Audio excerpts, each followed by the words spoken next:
2003 تک ہر $100 کے ایکسپورٹ پہ ہم $125 تقریباً امپورٹ کرتے تھے، یعنی 25% خسارہ تھا.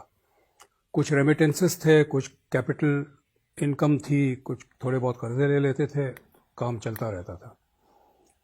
اب ہر $100 کے ایکسپورٹ پہ $230 کا امپورٹ ہے. جو 25% کا خسارہ تھا وہ 130% خسارہ ہو گیا. یہ نہ تو ریمیٹنس کور کر سکتا ہے، نہ کوئی اور کیپٹل انفلوز کور کر سکتا ہے. ہم نے مجبوراً قرضے لینے ہیں. یہاں قریب میں ہی میرے گھر کے پاس ایک سپر مارکیٹ ہے، وہاں ایک سیکشن الگ ہے کتوں اور بلی کے کھانے کا. اس میں کتوں اور بلی کا شیمپو بھی ہے، یعنی یہ بھی ہم امپورٹ کرتے ہیں. 1/3 بچے پاکستان میں میل نیوٹریشن کا شکار ہے، اور یہاں کتوں اور بلی کے کھانے امپورٹ ہوتے ہیں قرضوں کے ڈالر سے. تو پہلا میرا مطالبہ یہ ہے کہ جو غیر ضروری امپورٹس ہے اس پہ بین لگا دیں. اس پہ ٹیکس ڈیوٹی بڑھانے سے کام نہیں چلے گا، بین لگا دیں، بالکل بند کریں. آ ہی نہیں سکتا، کھانے پینے کی کوئی چیز نہیں آ سکتی. سیب ہمیں نیوزی لینڈ سے منگوانے کی ضرورت نہیں ہے، چاکلیٹ ہمیں سوئٹزرلینڈ سے منگوانے کی ضرورت نہیں ہے. اوپر کے 5% لوگ شاید اسے خریدتے ہوں گے، 95% لوگ جو ہے وہ تو روز کا 3 دفعہ کا کھانا بھی نہیں کھا سکتے. دوسرا یہ ہے کہ 17% GST پہ انڈسٹری کام نہیں کر سکتی.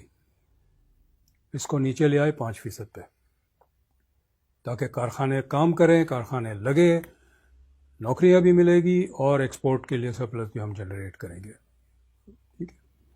اچھا، یہ دونوں چیزوں سے ریونیو کم ہو جائے گا، تو اس کو کیسے پورا کرنا ہے؟ وہ ہمیں اخراجات کم کرنے پڑیں گے، غیر ترقیاتی اخراجات. آسٹیریٹی میجرز کی بات کر رہے ہیں؟ یہ آسٹیریٹی میجر میں بھینس بیچنے کی بات نہیں کر رہا ہوں. ہمارے پاس 42 ڈویژنز ہیں منسٹریز کے اسلام آباد میں. اس میں ایک ہے ڈویژن فار نیشنل ہارمنی، ایک ہے نیشنل ریگولیشن، ایک ہے نیشنل ہیریٹیج.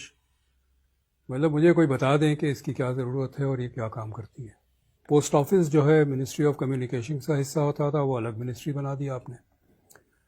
پوسٹ آفس کے پہلے ایک ڈائریکٹر جنرل اور ایک ایڈیشنل ڈائریکٹر جنرل ہوتے تھے. اب ایک ڈائریکٹر جنرل اور 9 ایڈیشنل ڈائریکٹر جنرل ہے. مجھے تو یاد نہیں پڑتا کہ میں نے 20 سال میں کہ لیٹر پوسٹ کیا ہو، اور آپ نے بھی نہیں کیا ہوگا. تو میں جب غیر ترقیاتی اخراجات کم کرنے کی بات کرتا ہوں تو میں ڈیفنس ایکسپینڈیچر کی بھی بات کرتا ہوں. یہ اب ہمیں اس کو کھولنا پڑے گا. اور ڈیفنس میں 2 قسم کے ایکسپینڈیچر، ایک کامبیٹ ایکسپینڈیچر کہہ لیں، ایک نان کامبیٹ کہہ لیں. کامبیٹ ایکسپینڈیچر پہ ہم بات نہیں کرتے چونکہ میری مہارت نہیں ہے، لیکن ہمیں نظر آتا ہے کہ بہت زیادہ ایسا ڈیفنس کا ایکسپینڈیچر ہے جس کا جنگ سے کوئی تعلق نہیں ہے. آپ اگر لاہور سے پشاور جائیں، جی ٹی روڈ کے اوپر ہر 40 کلومیٹر پہ ایک کنٹونمنٹ ہے.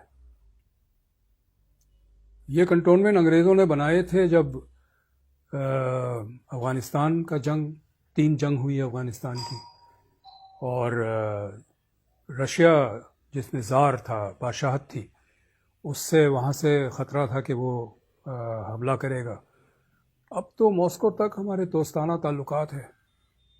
یہ بند کریں نا سارے، کیوں رکھے ہوئے ہیں؟ اسی طرح کوسٹ گارڈ ہے، کسی تاریخی وجہ سے کوسٹ گارڈ آرمی کے انڈر ہے.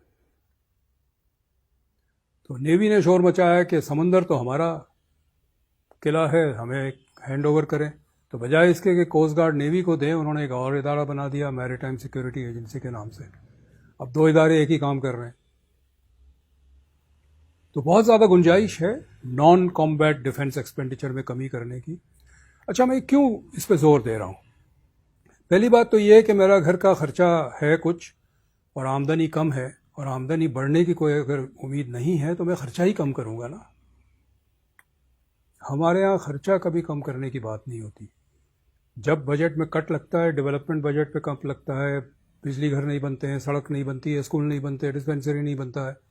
لیکن یہ جو نان ڈیولپمنٹ ایکسپینڈیچر ہے، سول اینڈ ملٹری، اس میں کبھی کمی نہیں ہوتی، یہ بڑھتا چلا جاتا ہے.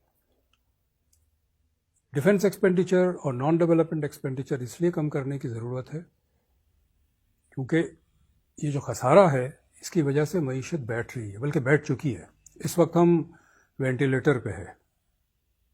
جس دن ہمیں قرضے ملنے بند ہو جائے گی یہ معیشت بینکرپٹ ہو جائے گی، ہم گزارا نہیں کر سکتے.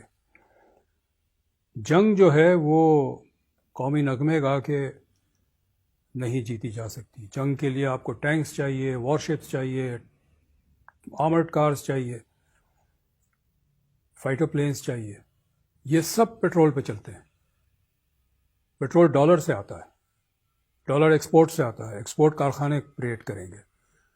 جہاں کارخانے بند ہو جائیں گے تو ڈالر نہیں آئیں گے. ڈالر نہیں آئیں گے تو ہم پیٹرول امپورٹ نہیں کر سکتے. ہماری ٹینکس اور ہوائی جہاز اور فائٹر پلینز اور یہ ساری چیزیں اپنے سائلوز میں رہ جائے گی. ہم جنگ نہیں لڑ پائیں گے. تو جنگ لڑنے کے لیے ضروری ہے کہ معیشت مضبوط ہو.